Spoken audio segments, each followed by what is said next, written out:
What is a woman? What is a woman? You're a teacher. Yes. What is a woman? What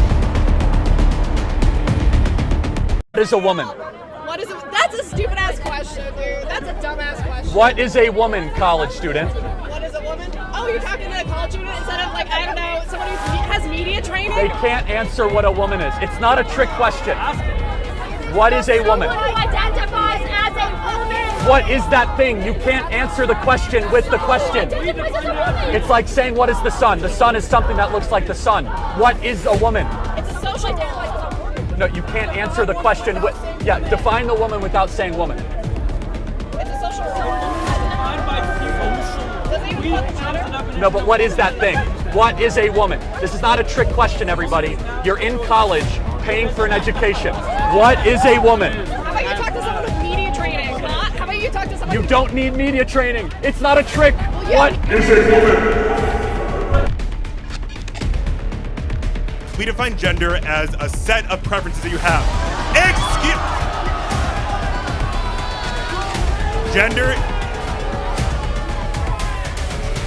Gender is a set of preferences we have. Woman is a social construct that we've agreed upon. Typically, we imagine womanhood as makeup or whatever. There is a difference between the word woman and being a biological female. Woman is a social construct that we use. Listen for a second. I'm telling you what it means. Woman is a social construct. We agree on these set of preferences. If I tell you that I'm a man, it's because I want you to know that I like these set of preferences. If I tell you I'm a woman, it's because I want you to know that I agree with these set of preferences. Can men give birth? Can men or can males? Because males can't. Listen for a second. If you listen to your bio professors, you would understand there's a difference between biology. የተለያዩ ነገሮች ከውጭ ሀገራት ወደኛ መግባታቸውን ሰለባ የሆንን ትውልዶች እንረዳለን። ከቅርብ ጊዜያት ወዲህ የሚታዩ አመጾች የሰው ልጆች ምን ያህል ድፍረት ላይ እንደደረሱ የሚያሳይ ነው።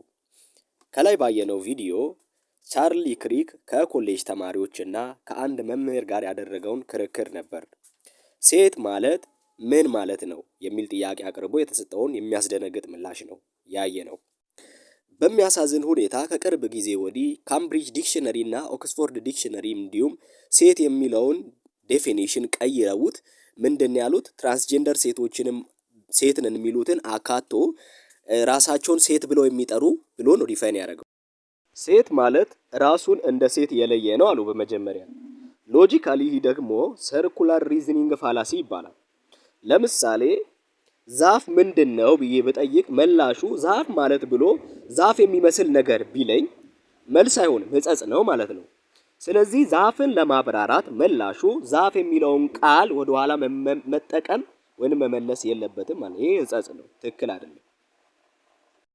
ሁለተኛ ሴት ማለት ማህበረሰቡ የገነባው አስተሳሰብ ወይንም ሶሻል ኮንስትራክት አይዲዮሎጂ እንደሆነ ነው የተነገረው። ስለዚህ ማፍረስ ያንን ዲኮንስትራክት ማድረግ እንችላለን። ያ ማለት ሴቷ እኔ ወንድ ነኝ ብላ ካመነች ወንድ ነች፣ ወንዱም እኔ ሴት ነኝ ብሎ ካመነ ሴት ነው የሚል ሙግት ነው። ወንድነትና ሴትነት የእምነት ጉዳይ ሳይሆን የተፈጥሮ ጉዳይ ነው። ለምሳሌ አንድ ጥቁር እኔ ነጭ ነኝ ቢል ነጭ ነኝ ብሎ ማመኑ ጥቁርነቱን ይቀይረዋል? አይቀይረውም። ምክንያቱም አይደለም፣ ነጭ አይደለማ። ማህበረሰቡም ሴትን ሴት ያለው በዚያ መልኩ ስለተወለደ ጾታዋም ሴት ስለሆነ ነው። አሁን የሚል መልስ እንጂ ተቃራኒ ነገር አላደረገም። እግዚአብሔር ሁለት ጾታዎችን ብቻ ፈጥሯል፣ ወንድና ሴት። ከዚያ ውጪ ሆነው ሁሉ አመጽ ነው። እኛም ቻርሊ ያነሳውን ጥያቄ ለእርሱ እናንሳ። What is a woman? አሁን ለእርሱ ሴት ማለት ምን ማለት ነው? መልሱን በኮሜንት ላይ አስቀምጡልን።